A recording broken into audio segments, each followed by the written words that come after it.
Hello dear listener. In the third video I already move on to Brad Pitt. Why?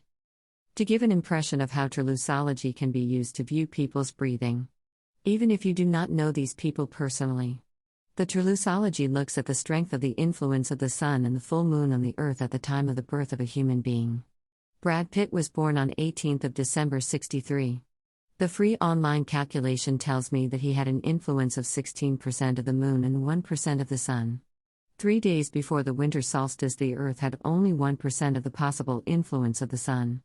To represent these two numbers graphically, a coordinate system was created. Vertical axis, summer-winter cycle. Horizontal axis, new moon, full moon cycle. In the next step, I drew a diagonal line to separate the inhalers from the exhalers. In the next step, I drew a square in the lower left to differentiate those with weak influences from those with strong influences of sun or moon.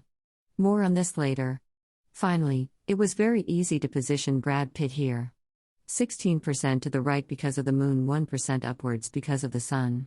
Now, some years ago there were rumors that Brad Pitt wanted to leave his life partner Jennifer Aniston because he had fallen in love with Angelina Jolie.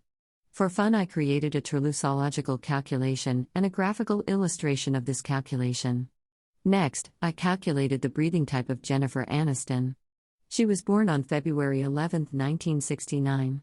The calculation showed an influence of 38% moon and 28% sun.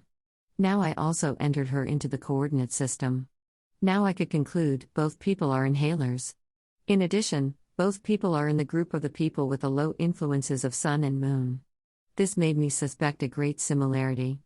As the next step, of course, I now added Angelina Jolie.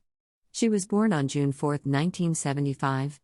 This resulted in an influence of 34% moon and 90% sun on the earth on the day of her birth. Therefore, I must conclude that she belonged firstly to the outbreathers, secondly to the people with high influences of sun and or moon. My guess, from the perspective of Brad Pitt, she seemed exotic and interesting. To be brief, I suspected that he would go to the apparently unusual woman, but at some point in their everyday life he would realize that this difference also brings many problems and he would eventually leave Angelina Jolie. After that time he would appreciate the familiarity with Jennifer Aniston more again. That was my personal prediction before he even left Jennifer Aniston. In the years to come I watched the headlines about the two of them, and after some years I found my suspicions confirmed. Coincidence? Of course possible. But feel free to listen to my next videos. If you care, like and share.